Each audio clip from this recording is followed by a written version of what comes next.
Les comportements problématiques avec l'alcool impactent nécessairement les proches. Quelle est votre attitude face à eux? Les proches sont par principe dignes de considération et d'écoute. Nous ne manquons pas de les recevoir quand ils en font la demande. Nous faisons ce qui est en notre pouvoir pour les informer et les aider sans que cela altère la relation avec l'intéressé. D'une façon générale, en clinique relationnelle, il faut se garder de s'en tenir à une version des faits. Leur proposez-vous une aide spécifique? Plusieurs de nos livres comportent des éléments qui peuvent les éclairer. Ce que nous apprennent les addictions, les représentations de l'alcoolique, le guide de l'accompagnement, et même notre premier ouvrage, La personne alcoolique.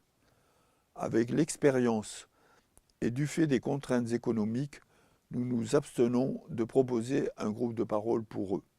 Cela étant, des séances de pédagogie collective pourraient être très utiles à partir des thématiques qui leur sont propres.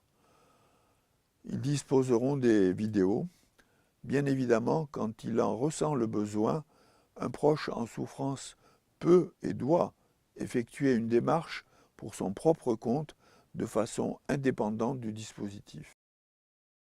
Je suppose qu'il y a proche et proche. La diversité des proches conduit à des distinctions. Sur le seul plan de la famille, les parents généalogiques, connus ou pas, ont pu influencer diversement la personne devenue alcoolodépendante. Le ou les couples parentaux, d'autres adultes, ayant fait fonction à un moment ou à un autre de référence parentale, pour le meilleur et pour le pire, sont parfois très présents, ne serait-ce que dans les souvenirs ou l'inconscient du sujet. Il y a des tuteurs de résilience, des adultes références, y compris de fiction, contemporains de l'enfance et de l'adolescence. Les enfants peuvent se révéler étayants. Ils sont assez souvent parentalisés. Ils peuvent inversement être perturbants, jusqu'à transformer la vie familiale en enfer, y compris quand le sujet est devenu sobre. L'air du temps y est pour beaucoup, mais pas que. L'accompagnement devrait être spécialement ouvert aux enfants. Recevoir les enfants d'un parent en démarche de soins serait une option à faire valoir. Les recevoir des années plus tard le serait aussi.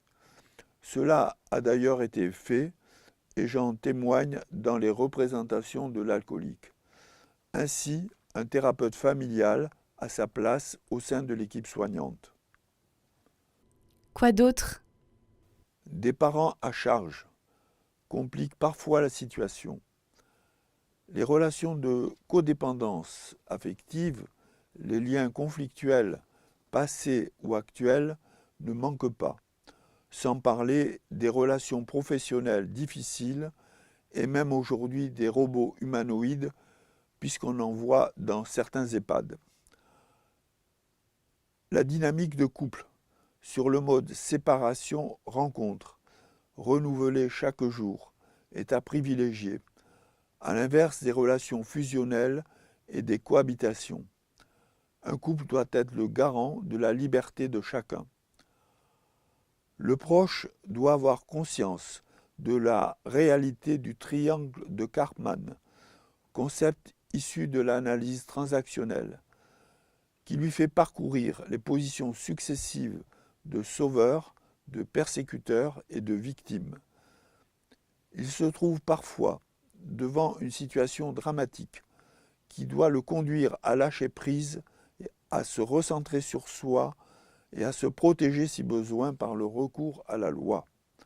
Enfin, comme citoyens, les proches doivent prendre conscience des carences majeures de l'accompagnement. Que se passe-t-il quand le sujet devient sobre? La majorité des groupes fonctionnent à l'alcool au prétexte du festif et du convivial. La personne sobre a tôt fait de s'en apercevoir. Les proches doivent s'adapter à une situation qui peut connaître de nombreuses péripéties. Ils découvrent plus qu'ils ne retrouvent une autre personne. Le fait qu'un patient s'investisse dans l'accompagnement et qu'il y développe son esprit critique n'est pas sans créer de difficultés. Le bien fondé d'un investissement durable n'est pas toujours admis. Tout système relationnel tend à retrouver son équilibre antérieur. C'est la raison pour laquelle nous parlons de système alcool à l'image du mobile de Calder, pouvant changer transitoirement de forme avant de retrouver le même aspect sous l'effet de la pesanteur.